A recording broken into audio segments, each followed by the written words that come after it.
नमस्कार दोस्तों, swing trader channel में आप लोगों का स्वागत है। तो आइए आज हम बात करेंगे निफ्टी का कि निफ्टी में क्या हुआ कि अचानक से इतनी बड़ी फॉल देखने को मिली। और इंडिया विक्स क्या कहता है वो भी हम देखेंगे कि इंडिया विक्स निफ्टी को कहीं बर्बाद न कर दे, ऐसा मुझे एहसास हो रहा है चार्ट को देख करके कि इंडिया विक्स अगर 16 के ऊपर अगर कल भी सस्टेन कर गया तो और ज़्यादा वोलेटिलिटी होगी, और वोलेटिलिटी अगर ज़्यादा होगी तो निफ्टी में हमें और भी ज़्यादा फॉल देखने को मिल सकता है। तो आइए देखते हैं क्या हुआ यहाँ पे। तो निफ्टी की जो ओपनिंग हुई है ये वाली कैंडल है, आप देखेंगे 15 मिनट का कैंडल स्टिक चार्ट लगा हुआ है। तो ये जो रेड कैंडल दिख रहा है ये आज के निफ्टी की ओपनिंग है। ओपनिंग यहाँ पे हुई थी 21,770 के आसपास, और उसके बाद जो हाई लगा वो 21,810 के आसपास का हाई लगा यहाँ पे। लेकिन 15 मिनट भी ऊपर रह नहीं पाया निफ्टी हमारे रेजिस्टेंस लेवल के ऊपर, जो कि हमारा क्या था 21,750 का लेवल था।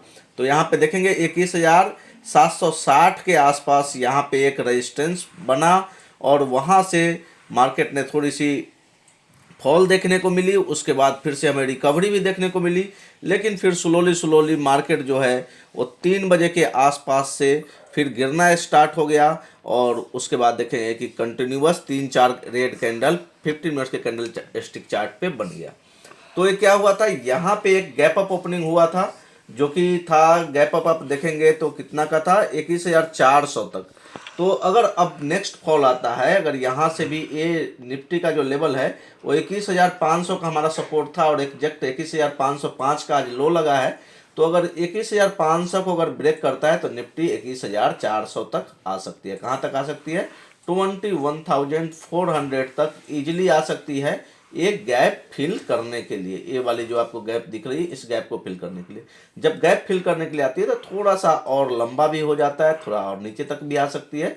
तो 21,350 जो होगा हमें लग रहा है कि उससे नीचे मार्केट को अभी नहीं जाना चाहिए। 21,350 एक अच्छा सपोर्ट का काम करेगा। और निफ्टी में और इंडेक्स में देखेंगे, चाहे स्टॉक स्पेसिफिक और निफ्टी के स्टॉक देखेंगे तो उसमें वोलेटिलिटी बहुत हाई है। क्यों वोलेटिलिटी बहुत हाई है? तो आइए देखते हैं इंडिया विक्स का चार्ट। ये रहा इंडिया विक्स का आवरली कैंडलस्टिक चार्ट, और हमारा जो रेजिस्टेंस है वो 16 का है, 16 का हमारा रेजिस्टेंस है।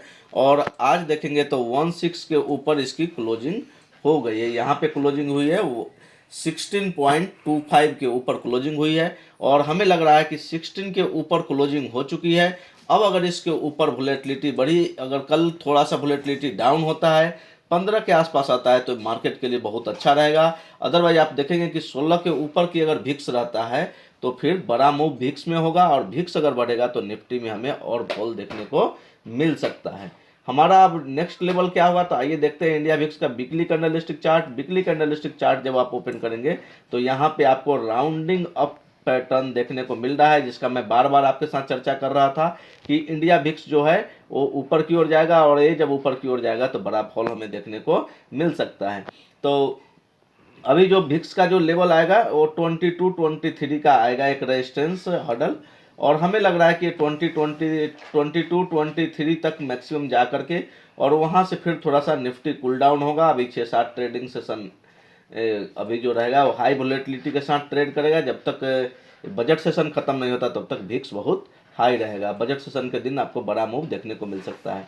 तो आइए देखते हैं निफ्टी बैंक में आज क्या हुआ। तो निफ्टी बैंक का ये 15 मिनट का कैंडलस्टिक चार्ट लगा हुआ है, और निफ्टी बैंक में आप जब देखेंगे एनालिसिस करेंगे तो आप पाएंगे कि निफ्टी बैंक आज बहुत अच्छा सस्टेन किया, क्योंकि कोटक महिंद्रा बैंक और एचडीएफसी बैंक में ज़्यादा फॉल आज हमें देखने को नहीं मिला। ये दोनों ने मार्केट को सस्टेन करके रखा, अच्छी तरह से कंट्रोल रखा उस पर। और हमें लग रहा है कि ये जितनी बड़ी कंसोलिडेशन है, ये कंसोलिडेशन देख रहे हैं आप लोग, क्लियरली दिख रहा होगा। अगर मूव आएगा तो इतनी ही बड़ी मूव आएगी, मतलब ये लेंथ जो है यहाँ से यहाँ तक का, यही लेंथ हम यहाँ से यहाँ लगा देंगे। तो हमें लग रहा है कि 46,200 का लेवल कल के सेशन में देखने को मिल सकता है, अगर इसका ब्रेकआउट होता है तो। कल के सेशन में अगर ब्रेकआउट होता है तो हमें बैंक निफ्टी जो है 46,200 के लेवल को आसपास जाते हुए इजीली दिखेगा, क्योंकि इतना बड़ा कंसोलिडेशन है तो इतनी बड़ी ब्रेकआउट आएगी। ये टेक्निकल का रूल होता है, 100% कुछ भी नहीं होता, लेकिन हाँ अगर आप कल के सेशन में अगर बैंक निफ्टी को अगर 45,650 के ऊपर अगर सस्टेन करता है, एक भी 15 मिनट का कैंडल अगर क्लोज हो जाता है 46,650 के ऊपर, तो आप देखेंगे कि 46,200 का लेवल आपको इजीली देखने को मिल सकता है। तो हमने निफ्टी बैंक निफ्टी की बात कर ली, इंडिया विक्स का भी बात कर लिया। एक क्रूड ऑयल का चार्ट लगाते हैं कि जब निफ्टी गिर रहा था तो क्रूड ऑयल क्या कर रहा था। तो क्रूड ऑयल का जब हम चार्ट ओपन कर रहे हैं, ये थोड़ा सा कुछ, हाँ, तो ये देखेंगे आप यहाँ पे क्रूड ऑयल का जब हम चार्ट ओपन कर रहे हैं, तो जब निफ्टी में फॉल आ रहा था उस समय, तो यहाँ देखेंगे कि ये क्रूड ऑयल का प्राइस ऊपर जा रहा था। तो ये होता है, इंडिया विक्स जब ऊपर जाता है तो निफ्टी नीचे आती है, क्रूड ऑयल का प्राइस ऊपर जाता है तो निफ्टी भी नीचे आती है। ये इन्वर्स कोरिलेशन होता है निफ्टी के साथ। और हमारा अब एक चार्ट रह गया, कौन सा रह गया, तो बच गया है निफ्टी आईटी। तो आइए हम निफ्टी आईटी का चार्ट लगाते हैं और निफ्टी आईटी देखते हैं कि आज क्या किया है।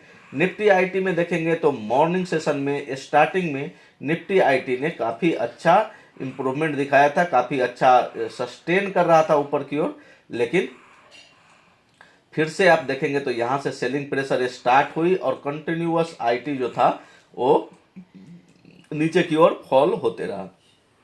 इसमें टीसीएस और विप्रो दोनों ने ड्रैग किया है निफ्टी आईटी को, और जो हमारा फिर से जो बॉटम फॉर्मेशन यहाँ पे बना था उसी के पास आकर के फिर से रुक गया है निफ्टी आईटी। तो हो सकता है कल के सेशन में इसमें फिर से बाउंस बैक देखने को हमें मिले। तो बाउंस बैक मिलता है तो ये फिर से जो लेवल आएगा वो 36,800 का लेवल रहेगा, और मेजर रेजिस्टेंस जो हमारा 37,000 है वो 37,000 अभी भी इंटैक्ट है। तो जब तक 37,000 के ऊपर ना जाए निफ्टी आईटी, तब तक निफ्टी आईटी में कोई बाइंग ना करे लॉन्ग टर्म के लिए। हाँ, इंट्राडे में एक दो दिन के लिए आपको अगर ट्रेड लेना है तो आप बाउंस बैक के लिए ट्रेड ले सकते हैं। तो दोस्तों, कैसा लगा आपको ये analysis, Nifty bank Nifty Nifty IT और इंडिया विक्स का भी मैंने चर्चा किया, क्रूड ऑयल का चार्ट भी सब कुछ बताया आपको। तो आपको कैसा लग रहा है एनालिसिस, कमेंट बॉक्स में जरूर लिखिएगा और अपने फ्रेंड के साथ जरूर शेयर कीजिएगा। Thank you, bye bye.